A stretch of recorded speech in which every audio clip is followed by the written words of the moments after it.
Gimana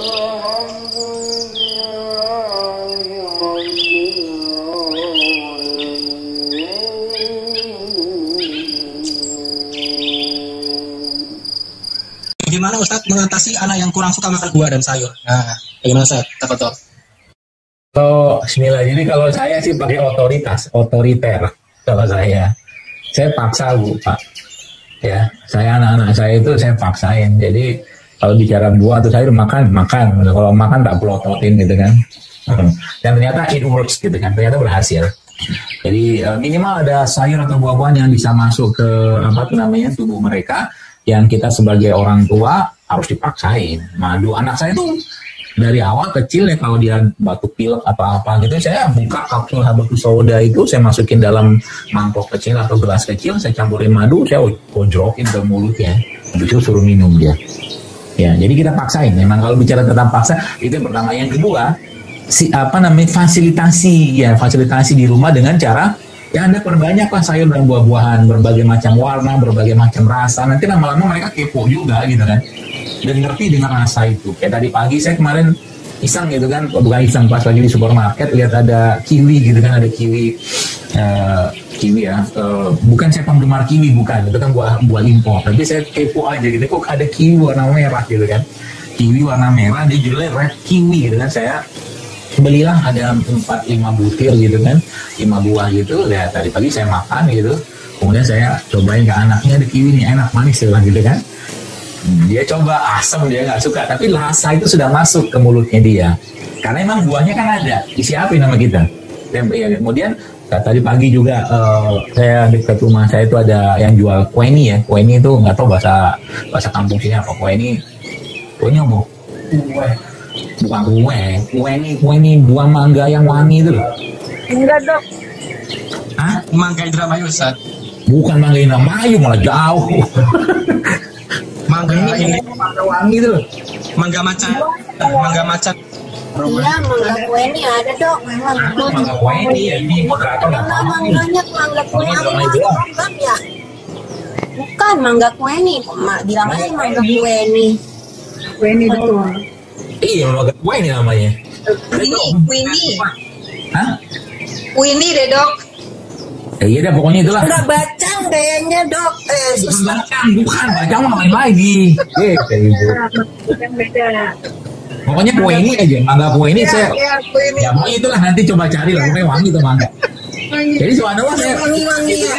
Saya udah makan 2 tuh kue ini, saya kasih sama anak saya gitu kan, seperti itulah. Jadi memang saya memang kebiasaan di kulkas saya pun memang biasa saya penuhin tuh kalau beli sekali. Kayak jeruk Pontianak tuh belinya 10 kilo, terus saya bikin jus sendiri gitu loh.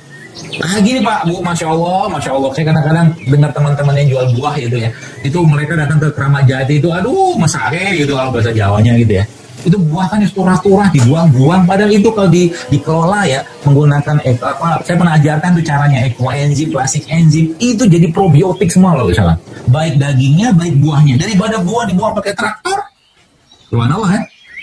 Jadi buah-buahan itu nanti coba baca di postingan saya gitu ya, tentang bikin ekoenzim sama klasik enzim, itu kan probiotik gitu.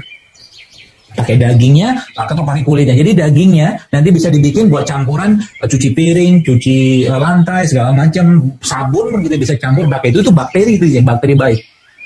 Ya, seperti itu ya Ibu yang bertanya. Kalau saya seperti itu. Jadi dan tadi prinsip otoriternya ada pakai di rumah ya, otoriter. Sudah baik. Itu Pak Moderator. Baik Ustaz. Ya, ini pertanyaan banyak banget ini Ustaz nih. Moga-moga jawab semua nih Ustaz ya, atau dijawabnya singkat-singkat. Pertanyaan. Iya, soalnya kan maghrib ini ya, cemburu ntar kita sama maghrib. Dari Ibu Dita Gadia, pertanyaannya adalah Bismillah. Ustaz, jenis habat apa yang terbaik? Bubuk atau minyak? Jazakallah khair. Oh, habatus sauda. Habat sauda. Sebenarnya dua-duanya sih baik sih ya, Cuman kalau Anda ingin mendapatkan konsentrasi ya dari bahan-bahan bahan-bahan yang mineral yang ada pada habatus sauda itu memang lebih bagusnya makan atau minum minyak ya. lebih bagusnya minum minyak. Jadi kalau saya dengan badan saya kayak begini ya, jadi herbal soda itu misalkan kalau satu kapsul 500 mg itu kan kandungannya kecil-kecil sekali sebenarnya. Jadi kalau saya biasanya minum herbal soda itu sehari bisa 15 kapsul kalau saya. Dengan badan saya kayak begini gitu kan, gede gitu kan. Seperti itu. Jadi kalau minum herbal soda 3 kali 1 sebenarnya kedikitan ya dalam keadaan kita normal bagi COVID kayak begini atau lagi wabah kayak begini. Ya tapi kalau minyak ya, jadi 1 kilo serbuk herbal soda itu atau biji herbal soda itu paling cuma jadi 20-30% minyaknya. Ya sisanya dalam bentuk apa tuh namanya ya, ya bahan-bahan lainnya lah gitu. Seperti itu, saya nggak tahu detailnya seperti itu. Dan jadi kalau mau dapatkan sarinya memang ya minum minyak. Jadi kalau minum minyak berapa banyak? Ya nggak usah banyak-banyak ya. Paling 3-5 kapsul lah cukup ya. Itu yang saya ketahui. Wallahu a'lam. Jadi Ibu Nita pastikan itu minyaknya minyak herbal soda ya, bukan minyak goreng. Oke, pertanyaan berikutnya.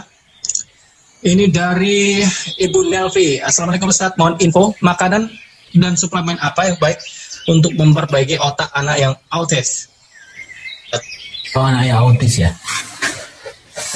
Baik, autis ya, setahu saya pengalaman saya juga ya, memang ada hubungannya sama logam berat ya, logam berat yang ada dalam tubuhnya. Nah, jadi logam berat ini harus diangkat pastinya ya. Mengangkat logam berat itu tentunya kalau ibu-ibu atau bapak sekali yang memiliki anak yang autis, semoga Allah mudahkan ya segala urusannya untuk merawat anak autis dan pahalanya besar pastinya insya Allah ya. Adalah pastinya makanan-makanan yang nggak boleh dikasih pada anak-anak autis ya. Kemudian ada namanya chelation. Chelation itu terapi untuk mengikat logam berat ya pada tubuh seseorang ya. Nah, itu kalau di naturopatinya, kalau di luar negeri sana itu ada infusannya bahkan. Tapi kalau kita di Indonesia belum ada kayak begitu. Tapi ada beberapa jenis produk-produk ya yang sangat baik untuk diberikan untuk mengikat ya toksin-toksin tadi lah katakan seperti itu. Misalnya air kelapa. Ya, air kelapa itu salah satu yang sangat baik untuk mengikat. Jadi air kelapa itu kalau guru saya pernah bilang ya, seorang dokter farmasi, dia katakan kalau Anda punya air kelapa ya, kelapa itu kalau diteteskan racun cair ke dalam air kelapa tuh tidak lama tuh nanti racun tuh akan menggumpal, artinya dikoagulan ya, disterilkan sama air kelapa. Jadi salah satu yang sangat saya sarankan buat anak-anak autis adalah mengonsumsi air kelapa. Yang pertama, yang kedua spirulina sebenarnya, spirulina atau ganggang laut itu juga sangat baik digunakan untuk mengikat logam-logam berat tadi ya. Atau kalau nggak spirulina bisa pakai juga, nanti coba mulai perbanyak kasih anak-anak itu makanan ya atau minuman juga yang berasal dari daun kelor itu sangat baik juga. Kemudian setelah itu serat-serat yang tinggi ya seperti rumput laut, kolagen dari kolang-kaling bisa Anda berikan ke mereka ya. Itu rempah atau rimpang, termasuk ada yang saya share di IG saya yang namanya itu POS ya. POS itu power of six, ada jahe, ada serai, ada kayu manis, ada temulawak, ada kunyit ya, dan pandan. Itu juga bisa Anda beri kepada anak-anak autis ya.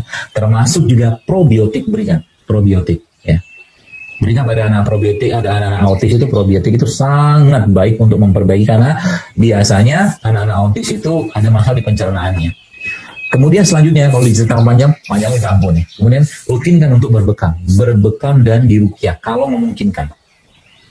Ya, kalau mungkin. Termasuk kalau ibu bapak bisa bukan bisa sih. Air Zam-Zam juga sangat baik diberikan pada anak autis ya. Seperti yang saya jelaskan tadi bahwa dia sesuai dengan apa yang kita niatkan, yaitu air Zam-Zam. Kemudian apa lagi ya?